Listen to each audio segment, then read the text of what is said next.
Bonjour à tous, chers amis. On passe à la fête de Shavuot. On commence une nouvelle série dans la lignée de ce qu'on avait à chaque fois le mercredi chez Bitachon.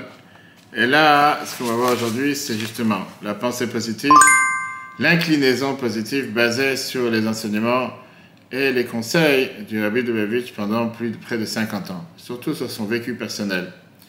Et comment pouvoir affronter un monde qui parfois paraît rude, difficile, ou des situations difficiles qui parfois paraissent qu'on ne va jamais s'en sortir, et comment, sans vouloir ignorer les problèmes, parce que les problèmes, il y en a, mais comment pouvoir changer la manière de penser.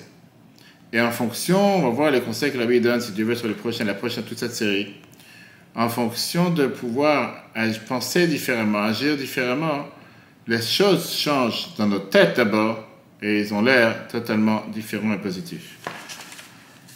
C'est comme ça qu'on va pouvoir transformer notre vie en expérience positive, et on va commencer avec le fait que chacun d'entre nous a une certaine tendance, une inclinaison, et que tu ne peux pas l'effacer, à cause de différentes circonstances qu'on a pu avoir dans la vie, à cause de la personnalité d'une personne, à cause de la manière comment la vie est faite de chacun d'entre nous.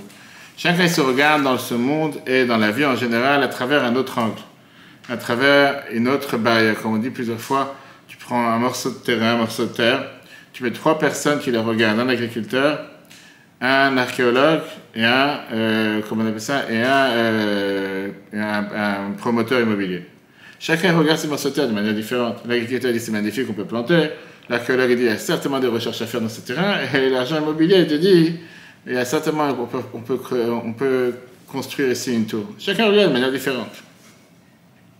Et donc c'est presque impossible d'effacer, c'est impossible d'effacer notre passé, nos croyances, peu importe combien tu vas essayer, c'est difficile d'effacer. Parce qu'on est enfermé consciemment ou inconsciemment dans cette bulle qui influence la manière comment on regarde les choses. Et ça nous donne après presque pas de choix de pouvoir comment expliquer les différents événements ou les expériences qu'on a dans la vie et comment on réagit face à ces expériences. Alors la question elle est, quelles sont les tendances dévoilées ou cachées que nous avons? Quel est le choix, ou quelle est la manière, ou quelle est la lunette, ou quelles sont la loupe par laquelle on regarde le monde? Comment on peut les changer? Et comment on peut faire en sorte que notre vie soit une vie beaucoup mieux? Si nos tendances font forcément influence sur le chemin dans lequel on explique la vie, la conclusion qui est demandée, c'est qu'on est obligé de regarder les choses de manière différente. La Bible a écrit une fois à une personne qui n'arrêtait pas de se plaindre sur son sort. Il a dit que tout dans ce monde, c'est un mélange de bien et de mal. Les humains sont obligés de choisir comment regarder les choses, sur quoi mettre l'accent et dans quoi se focaliser. Adam Arishon, fameuse lettre que la Bible écrit plusieurs fois, le premier homme, était dans le paradis, il se plaignait sur sa vie, il n'était pas content. De l'autre côté, des Juifs qui remerciaient Dieu sur la vie alors qu'ils étaient dans les camps de concentration nazis. Donc la sorte de vie que nous vivons, qui est plein de satisfaction et de sens, ou le contraire, dépend de notre volonté qui va dicter sur quoi tu vas te focaliser, sur le positif ou sur le négatif. Le Rabbi lui-même, une fois, rarement, a parlé de son passé, en disant « J'ai travaillé sur moi-même pour m'habituer à regarder les choses avec une lumière positive. Sans ça, je n'aurais pas pu survivre. » C'est le Rabbi qui l'a dit. Et ça vient, si tu veux, récapituler toute la prochaine série de ce cours qu'on commence aujourd'hui. Que vivre une vie positive, c'est un choix, ce n'est pas une circonstance. Ce n'est pas les événements de la vie qui nous forgent et qui nous forment, mais c'est le sens qu'on donne à n'importe quel événement. En d'autres mots, si tu changes la manière avec laquelle tu regardes une chose, les choses sur lesquelles tu regardes vont changer. En fin de compte, le meilleur test, c'est la vie, ce qu'on appelle le laboratoire de la vie. Et c'est ça qui fait que cette série de cours est différente de tout le reste, parce que si on dit par exemple que l'histoire, c'est apprendre la philosophie à travers des exemples, cette série de cours va nous apprendre comment on peut apprendre la philosophie positive à travers des exemples positifs qui nous montrent comment le Rabbi a eu une interaction avec des vraies personnes en temps réel, sur des situations réelles. Pas juste, ça serait bien que, concrètement, comment je fais. Mais ce qui est important avant de commencer cette série, c'est de se rappeler que la personne qui est derrière, c'est une personne qui n'a pas du tout eu une vie facile, qui n'a pas eu une vie tranquille, qui n'a pas eu une vie sans doute, qui n'a pas eu une vie sans problème. Tu parles d'une personne qui a énormément passé dans sa vie. Des pogroms en Europe de l'Est, les guerres mondiales, première et deuxième, des bouleversements politiques, géopolitiques internationaux, dangereuses, des renversements, que ce soit ou avec des épidémies ou avec des renversements politiques. Parfois même des tueries des membres de sa propre famille qui ont été abattus, qui ont été tués parce que juifs. Je parle d'un homme qui a énormément souffert, ou qui a énormément supporté, ou qui a soutenu la peine de centaines de milliers de personnes qui sont venues chercher chez lui un appui, un conseil, consolation, amour, et parfois juste une simple raison pour vivre. Et à la fin, ce sont les bases de vie de quelqu'un qui a choisi d'adopter ces manières de penser, ces manières de parole et d'agir, qui sont ancrées dans des milliers d'années de sagesse juive.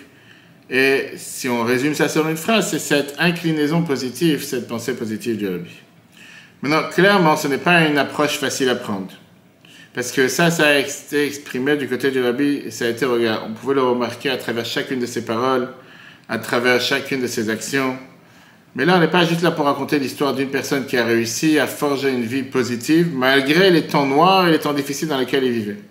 Au contraire, c'est pour nous donner les bases et les moyens de s'approprier ces manières d'agir et de penser, et de forger une nouvelle approche à nos vies, à notre situation dans la vie, comment la rendre positive. Ça tombe bien parce que nous sommes dans les 30 jours avant la Iloula du Rabbi, la 29e Iloula Gimel Tammuz.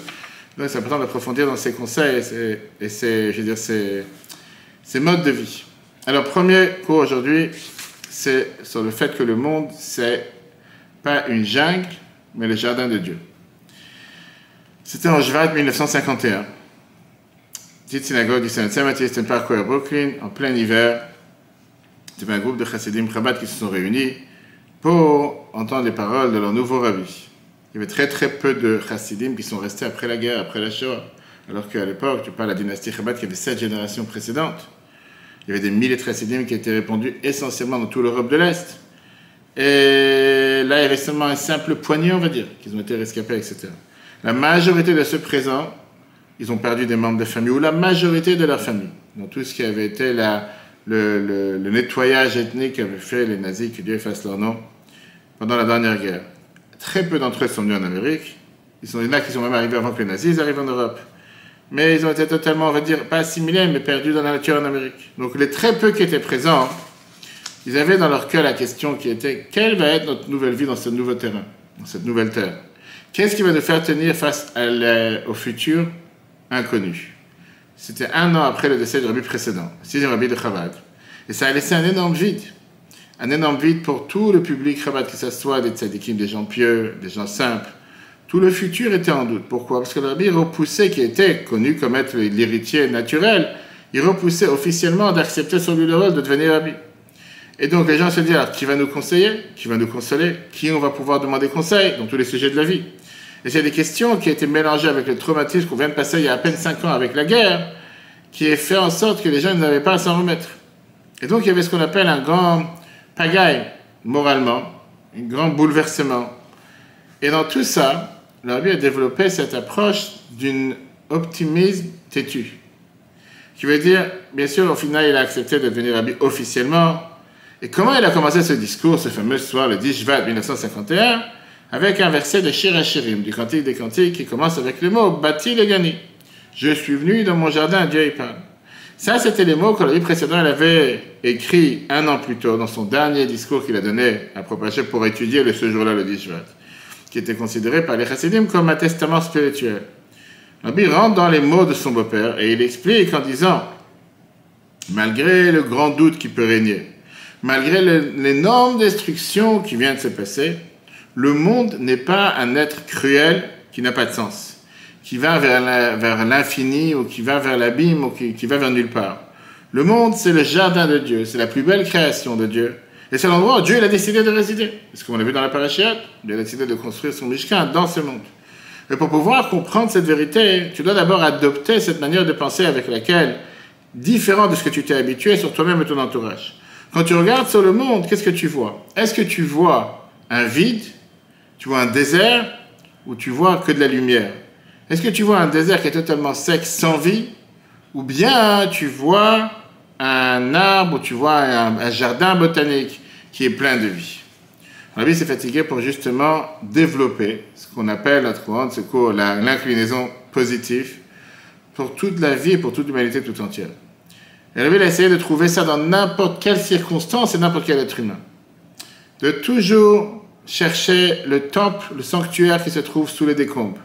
D'essayer de trouver à tout prix, dans n'importe quelle situation, dans n'importe quelle circonstance, de croire de la manière la plus profonde que Dieu est présent dans chaque coin, dans l'espace et dans le temps.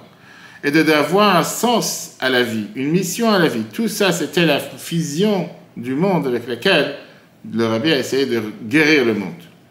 22 ans plus tard, en 1972, c'est encore une fois Yudjat, le Rabbi explique encore une fois ce discours du Rabbi précédent. Et là, le Rabbi a commencé à accentuer beaucoup plus profond, en disant qu'il y a une dissonance cognitive entre l'homme et la phrase. C'est facile à dire le monde, c'est un jardin de Dieu, jardin botanique. Et quand quelqu'un se regarde dans le miroir et voit sa situation réelle, il dit, écoute, le beau jardin, il est peut-être ailleurs, il est dans les films, il n'est pas dans ma vie réelle. Ma vie, c'est pas un jardin. Voilà les mots que le Rabbi a employés. Quand quelqu'un commence à regarder autour de lui, il voit le matériel qu'il y a dans toute chose. Et donc, c'est naturel de demander la question et d'avoir peur. Qu'est-ce qui se passe dans le monde? D'année en année, de génération en génération, la situation n'arrête pas de se détériorer. Le monde ne s'améliore pas, les conditions ne s'améliorent pas, les valeurs de sainteté et de pureté, on ne les reconnaît pas. Ces pensées, Rabbi continue, peuvent amener à la conclusion que ce monde, c'est une jungle qui est gérée par des animaux sauvages, qui te rappelle en rien le fait que c'est un jardin botanique où des fruits poussent pour que la personne puisse vivre. Et si c'est comme ça, on peut arriver à une situation de faiblesse ou d'apathie. Et penser, comment on peut espérer faire un changement dans le monde? Alors que de génération en génération, d'année en année, on voit que la situation elle se détériore.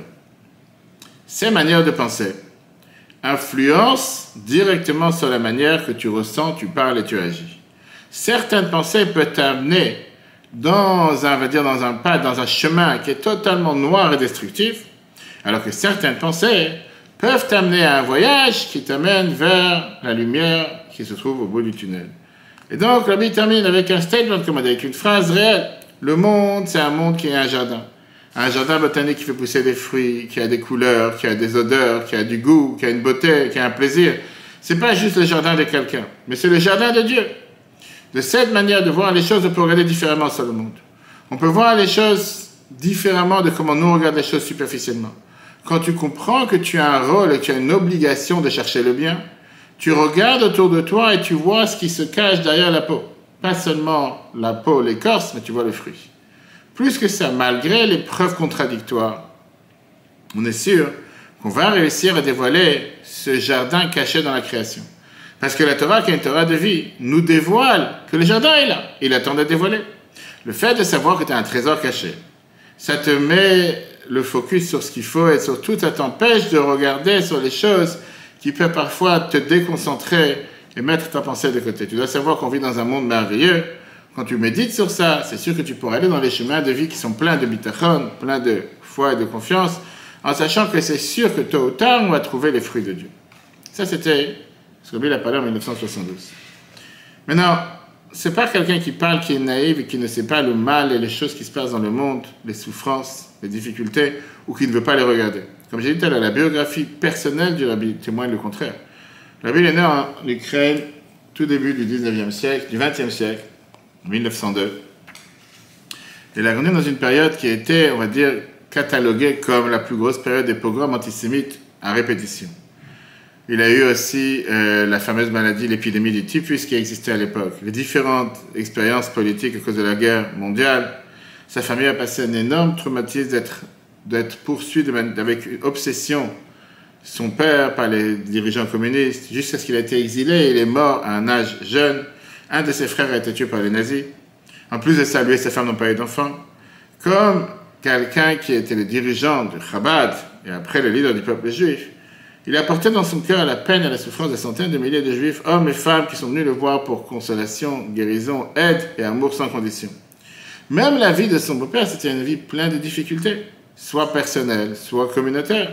Il a été emprisonné à plusieurs reprises, il a souffert, il a été exilé par les soviétiques, qui ont même décrété sur lui un décret de peine de mort. Après qu'il a été sauvé, il devait survivre les bombardements massifs sur Varsovie en début de la Première Guerre mondiale, 1939-1940.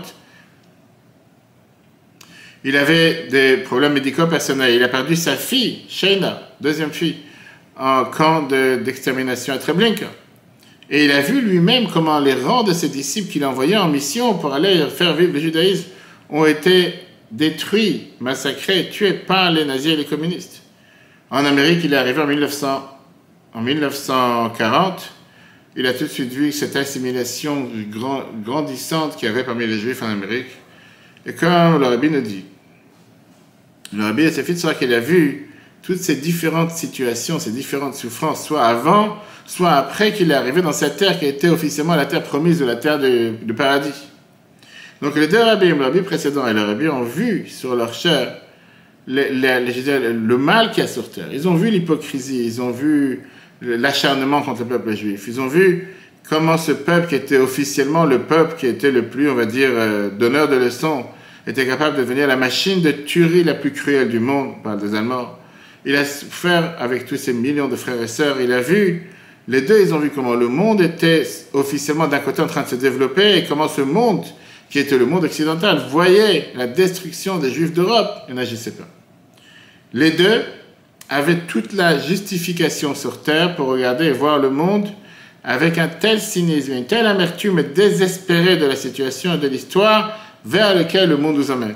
Et c'est pas ce qui s'est passé. Malgré tout ce qu'ils ont souffert, les deux, ils ont continué à tenir cette foi basique pendant toute leur vie. Que le monde, il est bon naturellement. Que le monde, il est programmé. Il y a un sens à chaque chose. Le monde est merveilleux. L'existence même du monde, c'est l'existence de Dieu. Ça, c'était le souffle de la manière comment ils ont dirigé le peuple juif. Et les deux, ils ont fait ça avec tout leur être, tout leur chair, tout leur valeur. Et tout ça pour essayer de réparer, de guérir un peuple qui était totalement détruit. Ils ont essayé avec toute leur force de pouvoir reconstruire la foi des Juifs de leur génération dans Dieu, dans son monde, dans ses créatures, avec un nouveau monde, une nouvelle bonne action. Et sans arrêt, ne pas arrêter de répéter que le monde, c'est un jardin. Et que le fait de garder ce jardin, développer ce jardin, ça dépend de chacun d'entre nous. Nous sommes les jardiniers de ce jardin. Le passé de notre peuple, le passé de l'humanité, qui est passé par les mains des nazis, etc., avec les tragédies personnelles et dures qu'ils ont eues, n'a pas été oublié. Mais il n'arrêtait pas de rappeler le fait que le monde a été créé par Dieu, n'a pas été créé par les mauvaises forces. Nous, on a la force de dévoiler les lumières positives qui sont cachées sous les débris et les décombres du monde brisé. On doit focaliser notre vue dans cette vision et pousser nos actions pour pouvoir agir de cette manière-là. Le fait de fixer une telle mission pour chacun d'entre nous, plein d'espoir, ça, c'est ce qui existe aujourd'hui et c'est ce qui a donné la force au peuple juif de se remonter de ces cendres de l'Holocauste. C'est ce qui a donné la possibilité de pouvoir créer cette armée internationale, les Shluchim, à travers les quatre coins du monde, qui réveille à son tour des centaines de milliers de nos frères et sœurs sur les quatre coins de la planète. Si on résume en un point, la Bible nous a demandé de s'habituer à voir tout le temps le bien qu'il y a dans le monde, de voir dans ce monde comment Dieu est présent et de s'assurer d'être les meilleurs jardiniers sur terre. Alors, la deuxième question qu'on peut se demander, c'est comment ça se fait que quand tu regardes le monde, tu ne vois pas forcément que tout est beau et tout est rose. Même si tu vas mettre tes paires de lunettes, je ne sais pas, tu es là, tu es en train de conduire, j'ai une femme qui avait des lunettes dans le soleil, vert, jaune, tu te dis, je sais pas, comment ils peuvent voir? Va savoir pourquoi les nouvelles, elles sont pleines de mauvaises. Tu ouvres la radio, tu ouvres les nouvelles, plein de mauvaises nouvelles. Qu'est-ce qui fait que tu as tellement de gens qui perdent leur temps avec de la colère sur des choses qui ne vont pas, à la place de valoriser ce qu'ils ont, comme tu disais tout à l'heure? Quelle est la raison pourquoi c'est beaucoup plus facile pour nous de se rappeler des circonstances et des épisodes et des événements négatifs que de se rappeler des événements positifs et qui donnent du plaisir? Et pour ça, beaucoup de scientifiques ont demandé à découvrir qu'est-ce qui se passe dans le cerveau. Et ils te disent que le rapport que nous avons avec la situation dans laquelle nous sommes, c'est ce qu'on appelle la tendance négative, qui fait en sorte que les tendances ou les expériences négatives ont un impact sur notre situation, sur notre psychisme, sur notre comportement beaucoup plus que les expériences positives. Et c'est quelque chose de biologique. Les chercheurs ont trouvé que dans le cerveau, on a développé ce qu'on appelle différents compartiments qui sont capables de détecter et surtout d'emmagasiner, de graver à l'intérieur les expériences négatives qui ont un direct impact sur nos sentiments. Alors que les expériences positives dans notre cerveau, ils filtrent. Ils sont là, mais ils font sans s'arrêter. On a un profit, on est content momentanément, et après on oublie. Et donc, il y a une grande partie de notre cerveau qui cherche, qui est, comme on va dire, le plus grand scanner, qui prend et qui est concentré et consacré aux expériences négatives, beaucoup plus que la partie qui est consacrée aux expériences positives. Et la raison, elle est très très simple. Pourquoi? Parce que dire quelque chose de négatif peut parfois être mortel si tu ne vas pas le traiter de la meilleure manière possible. Une inclinaison négative peut parfois te donner des situations, comment tirer une leçon et comment faire attention à toi-même. Ça te donne la possibilité de faire attention aux dangers, aux menaces qu'il y a dans ta vie, comment réagir face à ces problèmes. Et donc, on est des professionnels, comment se focaliser plus sur les aspects négatifs de notre vie, de notre entourage. Heureusement qu'on a cette protection. Parce que si quelqu'un n'avait rien à faire, je sais pas, de sauter de 10 mètres de haut ou du feu ou quoi que ce soit, ça va aller plus longtemps, il n'aurait pas été là. Le problème est que cette inclinaison négative a des conséquences négatives sur le long terme. Puisqu'on est sans arrêt, si on va dire, sur la protection, on est sans arrêt sur nos gardes pour prendre le devant de dangers potentiels inattendus, alors parfois on n'a pas le temps de se focaliser ou de minimiser les aspects positifs de notre vie. Quand quelqu'un te valorise et te dit « bravo, c'est magnifique, kolakavod, très bien ce que tu viens de faire, c'est un beau travail », mais ça passe très rapidement parce que tu te remets tout de suite en mode protection, en mode protectrice, en mode de garde.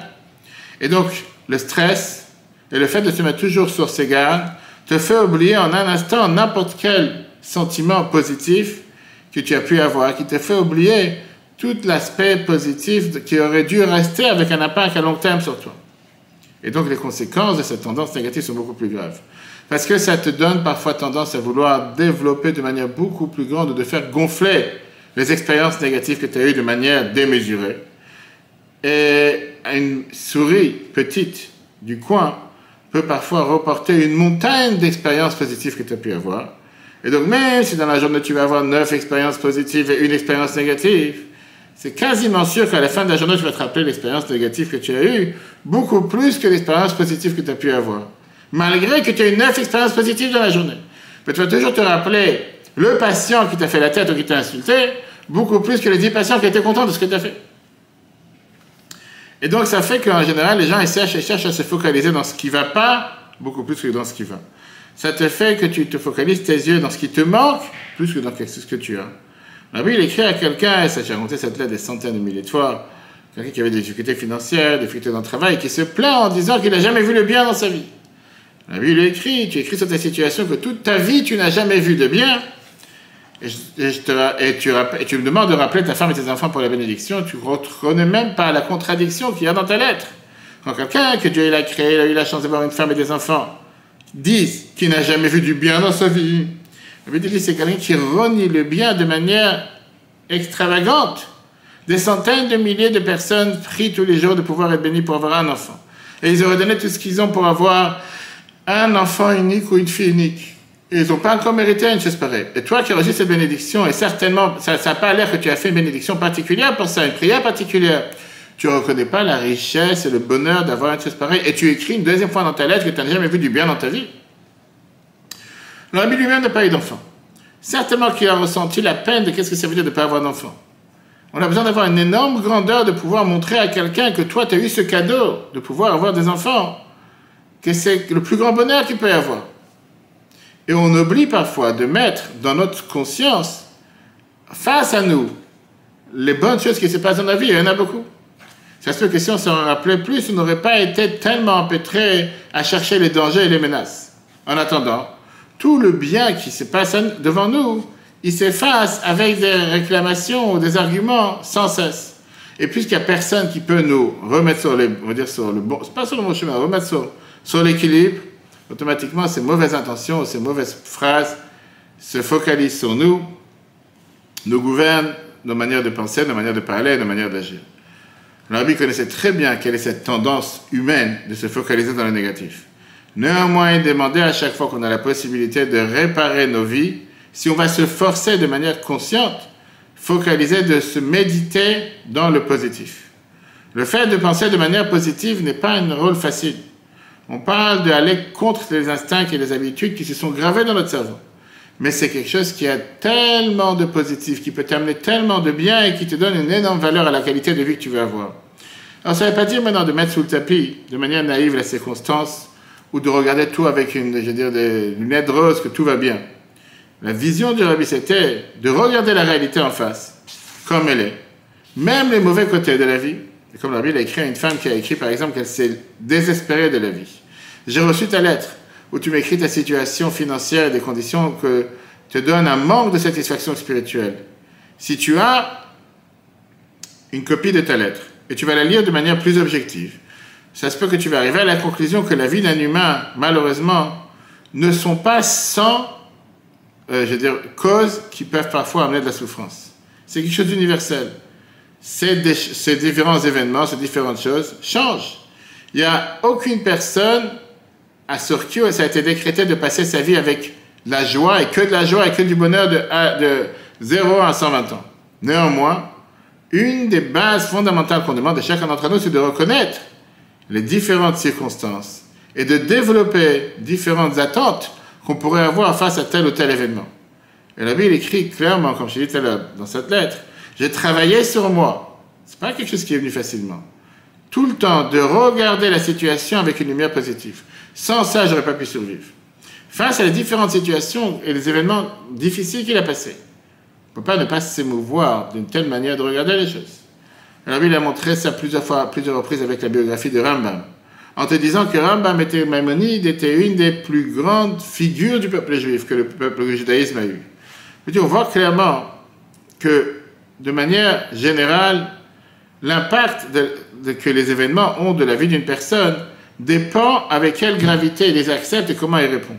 Qui plus grand que le Rambam, que Maïmonide, que sa vie superficielle était une vie qui était tellement de souffrance, tellement de malheur, tellement de tragédie. Or non, néanmoins, la vision de Maïmonide sur la vie était une vision totalement positive. Alors le défi qui attend de nous, c'est pas de se voiler la face, de dire qu'il n'y a pas de difficulté, ou de s'enfuir des problèmes qui se passent dans notre vie. Ça, c'est impossible et c'est sûr que ça ne va pas marcher. Néanmoins, tu peux développer une approche qui enveloppe toutes tes expériences, inclut les expériences négatives, de manière que ces expériences ne vont pas limiter ton bonheur, mais au contraire vont grandir et faire grandir ton bonheur. Et ça, c'est énormément important pour pouvoir réparer cette manière de penser négative, automatique, qu'on adopte depuis notre jeunesse.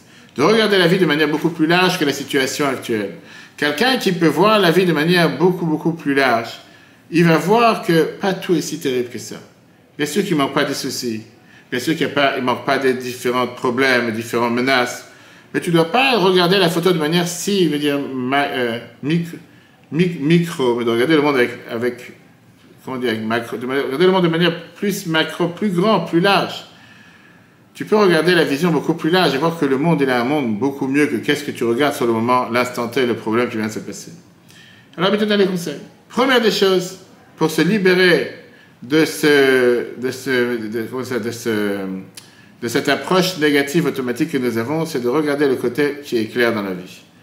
Une simple action, c'est par exemple de compter, on ne parle pas maintenant avec les mots, mais de raconter les bénédictions de chaque jour, même si tu paraissent très petites. Si tu vas t'arrêter chaque jour pour regarder, faire attention au bonheur que tu as, tu pourras être beaucoup plus sensible aux cadeaux que Dieu te donne tous les jours. Et avec le temps, tu vas remarquer les bonheurs que tu as dans ta vie, petites comme grandes. Ça va t'aider à regarder, à te focaliser, regarder les choses de manière totalement différente. Et avec ça, tu vas pouvoir changer l'approche négative qui parfois est juste ne pas reconnaître le bien qui est fait avec toi, avec une approche positive, en valorisant et remerciant sur ce que tu as. Et dans l'ordre juif, c'est une pratique journalière. Une femme qui écrit au Rabbi une lettre plus pessimiste, désespérée de la vie. Le Rabbi lui dit, quand tu vas méditer sur les 18 bénédictions du Birkat HaShachar qu'on dit tous les matins, tu vas voir que tu as été béni grâce à Dieu avec toutes ces bénédictions. Et en plus de ça, tu as la santé comme il faut. Tu as des parents comme il faut. Tu as une bonne éducation, tu as un bon entourage. Tu as un bon travail et une bonne parnassa. Et d'après tout ça, où est la justification pour se plaindre? Pourquoi on dit les Birkat HaShachar tous les matins? Pourquoi on dit ces bénédictions tous les matins? Dans laquelle on remercie chaque matin sur des choses basiques de la vie de tous les jours. Un nouveau matin, le fait de pouvoir voir, les habits qu'on s'habille, le parterre qui est sur nos pieds, le fait de pouvoir marcher, le fait de pouvoir se lever. Alors à la place de se lever et se plaindre, on va pouvoir remercier que nous sommes en vie, ce que nous avons et la nouvelle journée qu'on vient d'avoir, qui nous donne de nouvelles opportunités pour faire encore de nouvelles bonnes actions. Le Rav David Shochat, qui était le rabbin du comité de rabbins orthodoxes de Toronto. Une fois, il est rentré voir le rabbi quand il était jeune. Il dit, je ne me dirai jamais les mots que le rabbi m'a dit. Ne regarde pas la vie comme une vie que tout est un dû, où tout doit être pris comme ça vient de soi-même. Quand tu te lèves le matin, remercie Dieu sur ce qu'il t'a donné. C'était un rescapé de la Shoah. Le rabbi savait très bien qu'est-ce que ça veut dire tout perdre. Et le conseil qu'il donnait à chaque fois, c'était de voir le bien qu'il y a dans la vie, de remercier sur ce bien, de manière réelle, de manière sincère. Ça montre la foi qu'il y a en Dieu et surtout remercier le bonté que Dieu fait avec toi. C'est pas pour rien que la première des choses qu'on fait le matin, avant même Birkat HaShachar, je te remercie, Dieu, que je suis en vie, que tu m'as rendu mon âme. J'ai énorme confiance en toi. On dit ça sur le lit, avant même de se lever, avant de s'habiller, avant de se laver les mains, avant de commencer la routine de la journée. Avant même de commencer la journée, on commence à dire merci. Il n'y a pas plus meilleure phrase pour exprimer la pensée positive juive. Le fait de commencer la journée avec ces bénédictions, ça te donne la possibilité de regarder la vie avec une perspective juste. Si tu vas t'habituer à remercier, tu vas te dépasser et tu vas pouvoir te renforcer sur les stress négatifs et te réjouir sur les miracles petits qu'il y a chaque jour. Cette approche va te donner la chance que le nouveau jour que tu vas avoir, ça sera vraiment une bonne journée. Alors, méditer dans le bien, c'est pas juste pour avoir, on va dire, une satisfaction personnelle, spirituelle, psychique, que ça veut dire, ah, tout va bien, je me tape sur le dos, tout va bien. On parle d'une manière de penser qui doit finalement changer notre futur en positif. D'après la Chassidoute, remercier Dieu pour le bien que tu as. Ça ouvre des canaux et des réseaux pour voir une abondance dans la vie de tous les jours. Avec ça, tu commences à faire un cercle vicieux. Remercier le bien sur le présent va engendrer le fait que tu remercieras le bien du futur. Quelqu'un qui a écrit un livre qui s'est plaint sur sa situation de sa vie très difficile. La Bible dit la phrase suivante. Je ne dis pas que la parnassa doit être limitée ou que la situation de santé ne doit pas être la meilleure. Mais je viens de te répéter que peut-être que la raison pour laquelle la parnassa n'est pas comme il faut et la santé n'est pas comme il faut, parce que tu ne reconnais pas les bénédictions que Dieu t'a données jusqu'à présent. Et quand on ne reconnaît pas le bien qui est fait avec toi d'en haut, et surtout quand tu ne reconnais pas d'une manière si extravagante, jusqu'à ce que tu t'exprimes avec les phrases que tu t'exprimes dans ta lettre, quel est l'étonnement que d'en haut, on ne continue pas à te donner plus de bénédictions. Pour conclure ce premier cours, si on veut améliorer notre situation personnelle et mondiale, on doit regarder les choses positives qu'on a eues, les intérioriser et remercier Dieu pour ça. Et pour ça, ça doit aller contre notre tendance naturelle de vouloir se focaliser sur les choses négatives. Ça ne veut pas dire de se voiler la face des dangers et des menaces qu'il y a dans notre entourage. Mais ça veut dire qu'on doit apprendre comment méditer ces choses-là et comment regarder le bien qu'on a reçu, le bien que Dieu nous donne. Comme ça, on pourra faire face au monde et ne pas s'écrouler face au stress continuel. On pourra enlever tout ce qui peut bloquer parfois l'abondance de Dieu dans tout ce qu'on a besoin et de demander cette abondance pour le futur. Peu importe ce qui se passe sur nous, chaque jour qu'on a envie, on a de quoi remercier. Plus on va consacrer du temps et de la pensée pour remercier ce qu'il y a dans notre vie, plus notre futur va s'améliorer. Voilà, chers amis, le cours en replay, ce sera sur letorah.fr. Très bonne journée à tous et Dieu, à la semaine prochaine, on continuera avec le prochain cours dans comment transformer notre vie en expérience positive. Que des bonnes nouvelles et à la semaine prochaine.